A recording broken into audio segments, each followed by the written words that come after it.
بسم اللہ الرحمن الرحیم، اللہ کے نام سے جو رحمان اور رحیم ہے۔ یا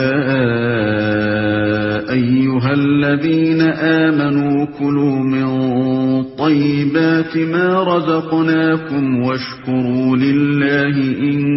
کنتم ایاہ تعبدون۔ اے لوگو جو ایمان لائے ہو، اگر تم حقیقت میں اللہ ہی کی بندگی کرنے والے ہو تو جو پاک چیزیں ہم نے تمہیں بخشی ہیں انہیں بے تکلف کھاؤ اور اللہ کا شکر ادا کرو۔ یعنی اگر تم ایمان لا کر صرف خدائی قانون کے پیرو بن چکے ہو جیسا کہ تمہارا دعویٰ ہے، تو پھر وہ ساری چھوت چھات اور زمانہ جاہلیت کی وہ ساری بندشیں اور پابندیاں توڑ ڈالو جو پنڈتوں اور پروہتوں نے، ربیوں اور پادریوں نے، جوگیوں اور راہبوں نے اور تمہارے باپ دادا نے قائم کی تھی۔ جو کچھ خدا نے حرام کیا ہے اس سے تو ضرور بچو، مگر جن چیزوں کو خدا نے حلال کیا ہے انہیں بغیر کسی کراہت اور رکاوٹ کے کھاؤ پیو۔ اسی مضمون کی طرف نبی صلی اللہ علیہ وسلم کی وہ حدیث بھی اشارہ کرتی ہے جس میں آپ نے فرمایا کہ جس نے وہی نماز پڑھی جو ہم پڑھتے ہیں اور اسی قبلے کی طرف رخ کیا جس کی طرف ہم رخ کرتے ہیں اور ہمارے ذبیحے کو کھایا، وہ مسلمان ہے۔ مطلب یہ ہے کہ نماز پڑھنے اور قبلے کی طرف رخ کرنے کے باوجود ایک شخص اس وقت تک اسلام میں پوری طرح جذب نہیں ہوتا جب تک کہ وہ کھانے پینے کے معاملے میں پچھلی جاہلیت کی پابندیوں کو توڑ نہ دے اور ان توہمات کی بندشوں سے آزاد نہ ہو جائے جو اہل جاہلیت نے قائم کر رکھی تھی، کیونکہ اس کا ان پابندیوں پر قائم رہنا اس بات کی علامت ہے کہ ابھی تک اس کی رگ و پے میں جاہلیت کا زہر موجود ہے۔ انما حرم عليكم الميتة والدم ولحم الخنزير وما أهل به لغير الله فمن اضطر غير باغ ولا عاد فلا إثم عليه